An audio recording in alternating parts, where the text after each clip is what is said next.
Welcome to Dr. John Andrew Morrow's Polymath Podcast, where we educate, enlighten, and inspire. And if you're inspired to do so, click subscribe and like. Today's topic is Maria the Who, or perhaps there's something about Mary. When confronted with the moral dilemma of sexual slavery, Jonathan A.C. Brown, like other apologists, Islamists or otherwise, is quick to invoke the image of the mythological Maria the Copt, a supposed sex slave of the Prophet Muhammad, who was allegedly gifted to him by Muqawqis, who was purportedly a Christian governor of Alexandria during the Persian occupation. Her story certainly poses a problem for the morally minded and ethically elevated. Fortunately, it also has a simple solution in the minds of some people. She was his spouse. Brown, however, rejects the view of all the scholars who argue that Maria was indeed a wife of the Prophet, as opposed to a concubine. If presented with a set of traditions and sources that claim she was a wife, a more dignified station, and another set that stipulate that she was a sex slave, which is the most honorable to accept? And since the Qur'an and the Prophet encourage Muslims to free enslaved women and marry them, how could the Prophet go against his own words?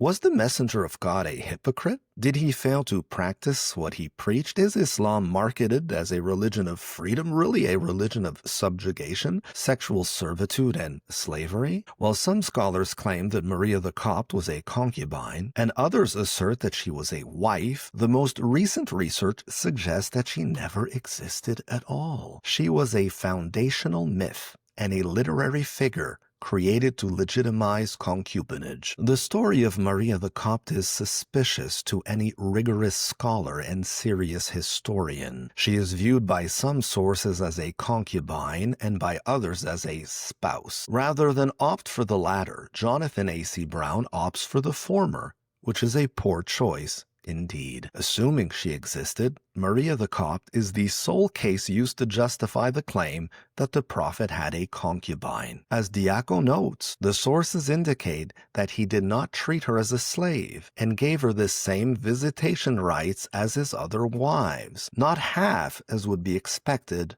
of a concubine. Viewing her as a wife is a sound and proper Islamic position that upholds principles of chastity as opposed to endorsing extramarital sexual license. As Lina El Ali, a Lebanese British-American author, asserts, it is unthinkable that Muhammad would have disregarded God's command that bondwomen, slaves, not be treated as concubines, but be honored through mutually agreed marriage before sexual relations took place. Not only does Jonathan A.C. Brown reject morally sound solutions that come from within the Islamic tradition, but he also discards the theory of Kaj Ornberg, the Finnish Arabist, Islamologist, and historian, that suggests that Maria the Copt was a literary construct. As Brown summarizes, a Syriac Christian chronicle from circa 670 states that the Sassanid Persian Shah had two wives, one named Shirin, a Persian, and one named Mariya, a Byzantine. Since Hajar came from Egypt, and since the standard reports about Mariya being given to the Prophet by the Patriarch of Egypt mention that her sister Sirin or Shirin was given along with her, Ornberg proposed that Muslims combine personages and narratives in an act of historical transposition. Brown's rapid rebuttal of Ornberg's fascinating theory does little justice. Readers should study the complete work. It relates how Muslims felt the conscious need to fill in the gaps and embellish the meager facts of the Prophet's life, how Muslims wanted to make Muhammad the equal of other worldly leaders, how Muslims appropriated the traditions of subdued people, and how Muslim converts tried to establish parallels between the Quran and the Bible, as well as between Muhammad and biblical figures. In his short but insightful study, Ornberg concludes that the whole story of the Prophet's Egyptian concubine Mariya and their son Ibrahim is just a transposition of the older story of Abraham, Hagar, and Ismail, Ishmael, with additions in the form of the names of the Sasanian Shah's 2 Christian wives from the pseudo-historical literature of Persia to give the story more standing. Brown rejects such revisionist historical explanations as they require us to believe in complex conspiracies of collective fabrication that were supposedly being forged with such miraculous unanimity. However, as religious historians have amply demonstrated, this is precisely the process that took place as Muslim scholars weaved stories to explain the meaning of the Qur'an and the life of the Prophet. Drawing from a vast body of works, Islamic sources are saturated with Christian and Jewish lore and influences from other religions. When surveying the traditions regarding Maria the Copt, Brown focuses on their reliability according to traditional, namely antiquated, faulty, and obsolete Sunni Hadith methodology. However, simply because they are rated authentic by traditionists who lived over 1,000 years ago does not mean that they are true and historically sound. As Gabriel said Reynolds, the American academic historian of religion and Quran scholar, notes,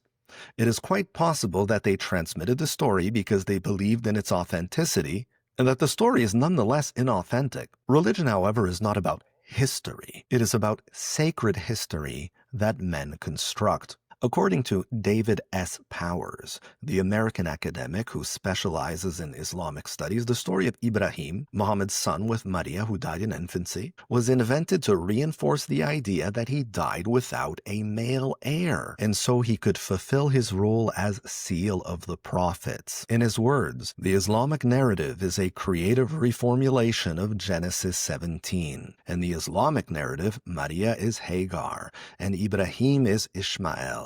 Both women were Egyptian slaves, and both were given to men who had no son. Hagar was a gift from Sarah to Abraham. Mariya was a gift from Muqawqis to Muhammad. Both women aroused the jealousy of the wives of their respective masters, and both women produced a male child. Whereas the biblical Ishmael became the founder of a great nation, the Ishmaelites, Islam's Ibrahim died in infancy. In 2 Samuel 12, God punished King David for his sin by causing the first son born to him by Bathsheba to die in infancy. However, Zainab did not give Muhammad a son. In this instance, the motif was transferred to Maria the Copt, whose son Ibrahim died in infancy. Similarly, Guillaume Z., the French Islamologist, believes that Maria the Copt was not a historical character, but a literary fiction and a myth. For Claude Gilliot, the French Islamologist and Dominican friar, the figure and story of Maria al-Qibtiyya are loaded with legendary and mythical traits. As far as Jan M.F. Van Reef is concerned, Christian Cannuyer has definitively demonstrated that the account is a legend. Mariya and her sister Sirin, perhaps even her son Ibrahim, never existed, pointing out to anachronisms, implausible aspects, and the fact that the story only appears late in the tradition. Cannuyer also succeeded in identifying the source, namely the story of Mary the Roman and Shirin the Aramaean, who became the wife of the Persian king Khosroes II Parviz. As far as Cannuyer, the Belgian historian of religion, is concerned, Muqawqis is identified as Cyrus of Alexandria, the Melkite patriarch Heraclius appointed 31. Ibrahim, the son of Mariya and Muhammad, is said to have died in June of 631 at the age of 16 to 18 months. Hence, he must have been born in early 630, and his mother must have been offered to the Prophet 9 months earlier, not before the spring of 629. Moreover, the Prophet's letter to Heraclius was supposedly sent in 628. However, at that time, Egypt was under Persian rule. In fact, it was conquered in 619. For Cannuyer, this chronological incoherence suggests that this story was forged at a much later period, when the biographers of Muhammad could not verify if Muqawqis, who ruled over Egypt at the time of the Muslim conquest of 639 to 640, had been in power in 628. Moreover, there is no mention of any contact between Muhammad and Cyrus of Alexandria in Byzantine sources. Cannuyer stresses that Mariya is not mentioned in the Quran and only appears in Islamic sources in the 9th century. He also insists that Sirin, the sister of Mariya, could not possibly have been Coptic. As he notes, the name is a Persian one, and while Persia briefly occupied Egypt between 1619 and 629 to 30, there is no record of a single Coptic Christian girl bearing the name Sirin before Islamic times. He also argues that Mariya and Sirin were literary avatars of the Christian wives of Khosrows II. Finally, he stresses that Islamic sources confuse Maria the Copt, Maria the Jewish, Mary the mother of Jesus, Mary the sister of Moses, Mary Magdalene, and even the Queen of Sheba and Cleopatra. For Cannuyer, Maria al-Qibtiyya belongs to the same body of legends. Even Elizabeth Urban admits that Maria's story was modeled after Hajar's to some extent. What escapes these scholars, however, is the convenient reasons for the creation of Maria the Copt. Muhammad's relationship with Maria the Copt, writes historian Catherine Hayne, provides the basis for the religious sanctioning of sexual enjoyment of slave women. Moreover, men born of concubines who aspire to rule use the concubines Hajar and Maria the Copt to assert legitimacy and right to rule. Islam is what Muslims do with it. In this case, they wanted to have sex with enslaved women. As much as, and they also wanted to be considered legitimate children, as opposed to illegitimate ones. As much as some Muslims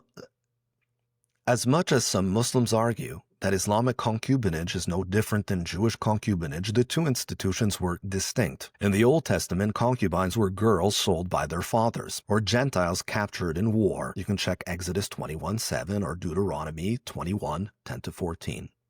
They could also include free Hebrew women who offered themselves as second wives. A concubine, a pilegesh, usually refers to a secondary wife, a common law one, who was taken without a legal ceremony, one who did not receive a dowry, and one who could not inherit. They were typically acquired to produce a male heir when the primary wife was barren. Most of the concubines in the Islamic world were Muslims or converts to Islam. If they produced a child, they could not be sold and would be emancipated upon the death of their masters. The Romans also had two types of marriage, in hand and out of hand, in which the rights of wives varied. In Islam, a concubine was not offered by her father to a man in a lower form of marriage. In Islam, concubines are not wives, they are sex slaves. Some families did sell their children, the Circassians, for example. However, Muslims with a conscience viewed the practices as both abhorrent and prohibited. In Islam, a free woman did not offer herself as a concubine to a man to flee poverty, secure sustenance, obtain protection, and avoid the risk of falling into prostitution. In Islam, virtually all concubines were captured in wars and slave raids as part of the booty, or they descended from enslaved women. Concubinage in Islam cannot be considered a form of secondary or common law marriage. Neither the woman nor her father, as was customary in such cultures, provided consent. It was not a condition that was entered into freely. How Islamic jurists could authorize concubinage, sex with captive women, coerced or otherwise, while prohibits sex outside of marriage shows ethical inconsistency. Sexual union in a committed long-term common law relationship, taking a mistress in addition to a wife, or even a one-night stand, is less objectionable morally than having sex with kidnapped, captured, enslaved, and trafficked women. An honorable man would free them by purchase, if that was the only option, emancipate them and marry them, not exploit them. As Shouki al-Hamel, a Moroccan-American historian, notes, in fact, there is only one hadith on which Islamic jurists have made most of their juridical decrees, the story in which the Prophet liberated a slave girl, Mariya, after she bore him a son. The story of Maria the Copt and her son Ibrahim was concocted to set a legal precedent, to permit concubinage, and to offer slave girls a vehicle for upward mobility in the system of slavery in Islam. According to accounts written over a century to a century and a half after the fact, Al-Mansur, the second Abbasid caliph, invoked the story of Maria the Copt to prove that he was worthy of the caliphate despite being the son of a concubine. While there might be a glimmer of truth to this claim attributed to Al-Mansur, it may very well have been back-projected to him by jurists and traditionists who lived generations later. As Elizabeth Urban notes, the men who called on Mariya had a vested interest in showing that the children of Walads could have noble genealogies and legitimate political authority. The slave status of Mariya was thus useful for the political aims of powerful men. If the Abbasids tried to give the slave mothers of their caliphs a higher status,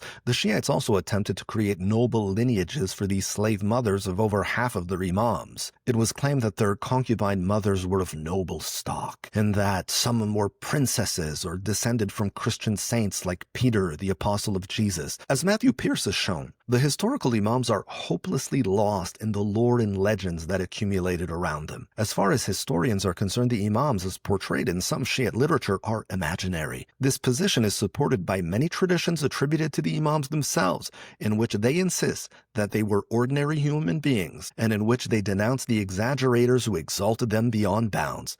Many Twelver Shiite scholars share the same view. As can be appreciated, the claim that the Prophet Muhammad had a concubine named Maria the Copt is dubious. It appears to be a myth constructed to set a legal precedent, one that supported the sexual bondage of women, and one that attempted to improve the social status and standing of concubines. Since most of the caliphs and sultans of the Sunnis were the sons of slave girls, as were the mothers of 7 of the Imams of the Twelver Shiites, both Sunni and Shiite scholars seem to have deployed the same strategy, a veritable public relations campaign, a propaganda effort to redeem the genealogy and ancestry of their leaders. It was no longer shameful to be the illegitimate sons of sex slaves. It was a matter of honor, rather than be. In modern times, the same strategy has been employed to normalize prostitution and pornography, turning the women in question into sex workers as opposed to sex slaves, and presenting them as liberated, empowered business women, celebrities, and stars as opposed to victims of sexual exploitation at the service of pimps, pornographers, human traffickers, and organized crime. If Muhammad did not take a sex slave and concubine, the jurisprudential precedent permitting enslaving women for sexual purposes crumbles apart, as do the rulings and laws based on it. This explains the resistance to abolition on the part of many Muslims past, its defense by some Muslims present, and continued attempts to reinstate it by bands of Islamists present and future. As someone summarized on Academic Qur'an, to recount more clearly, the story of Maria the Copt serves several key purposes. 1. To legitimize concubinage while promoting upward mobility for slave women. 2. To address Muslim insecurity by embellishing and elevating the Prophet's life, aligning him with other worldly leaders. 3. To reinforce the narrative that the Prophet died without a male heir, affirming his role as the final prophet, and also dismissing Shiite claims to succession, to protect the status and reputation of sons born to kings or powerful men from concubines, ensuring they are not disadvantaged by their lineage. They didn't want to go around with the title of bastard. That's enough for today, and I can assure you that's plenty to think about.